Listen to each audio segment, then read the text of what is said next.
Tudo bom? Bom dia, boa tarde, boa noite, boa madrugada para vocês aí. Queria conversar com vocês hoje a respeito de um assunto interessante. Meu nome é André Queiroz, vocês já me conhecem. Queria conversar com os senhores a respeito de uma teoria muito interessante, que é a chamada teoria das massas. O que significa dizer a teoria das massas? É um questionamento do porquê que o nosso comportamento ele muda tanto quando estamos na presença de outras pessoas. Como identificá-las? Como é que eu vou poder saber a teoria das massas? Como é que eu sei? Como é que eu consigo identificá-la?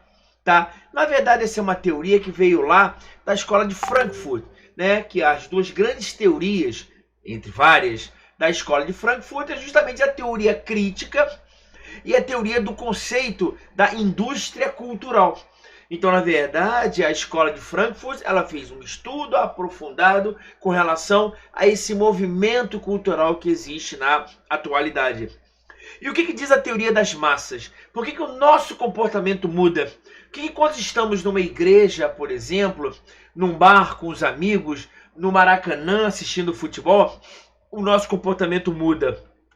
Uma primeira ideia é que o comportamento humano ele tende a seguir um líder.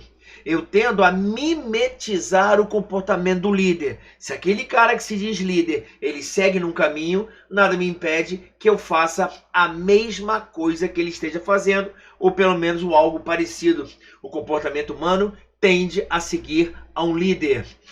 Uma segunda decorrência dessa teoria, muito interessante, é que quando eu estou nas massas, dentro das massas, dilui a minha responsabilidade ao fazer algo. Por isso eu consigo compreender como é que pode, às vezes, uma pessoa recatada, uma pessoa que dificilmente fala um palavrão, quando ele está no Maracanã e ele vê o seu time perder, e ele consegue atribuir culpa ao juiz, ele xinga a mãe do juiz. Por que ele faz isso? Porque ele vê todo mundo fazendo. Ele sabe que se houver um coro chamando a mãe do juiz de alguma coisa, eu diluo a responsabilidade dela. Quando, por exemplo, um assaltante, um furtador de celular, ele é preso, ele é apreendido por populares, você se sente no direito, muitas vezes, de dar um chute, de xingar, de chamar de bandido, de dar um cascudão, que você sabe que aquilo que você o fizer vai diluir a sua responsabilidade, haja vista que outras pessoas também estão fazendo isso com ele. Uma terceira influência muito importante, existe aquela influência hipnótica dos demais sobre você. Então, na verdade, aquela ideia de você estar, por exemplo, num templo religioso, onde você vê pessoas do seu lado cantando hinos, pessoas do seu lado se sentindo curadas, pessoas do seu lado emotivas numa determinada situação, essa influência hipnótica dos demais sobre você faz com que você tenha comportamentos diversos. Você vê todo mundo gritando Flamengo, Mengão, Mengão, você acaba gritando também, porque você vê de uma forma hipnótica aquilo. Uma outra questão interessante, quando você está durante as massas, você vive momentos de crise. E em qualquer momento de crise, como por exemplo o seu time perdendo, como por exemplo o seu problema financeiro ao ir numa igreja, você vê que em momentos de crise, você passa a ter uma nova maneira de agir de acordo com aquele grupo.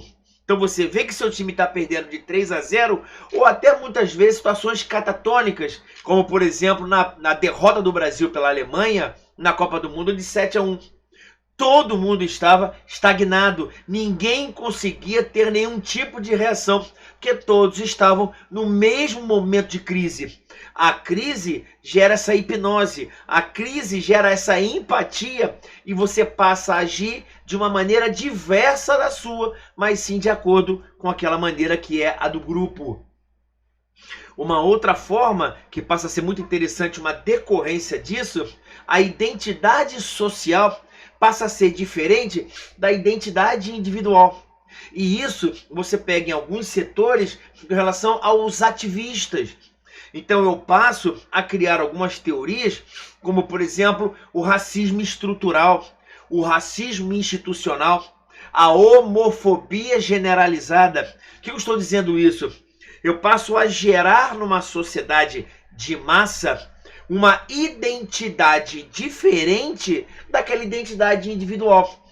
Então, mesmo eu não me sentindo, por exemplo, um racista, se eu começar a incutir na ideia, na cabeça das pessoas, que existe um racismo estrutural na sociedade, ou racismo institucional nas instituições públicas e privadas, como empresas ou órgãos públicos, eu passo a criar uma identidade social de acordo com aquela minha metodologia.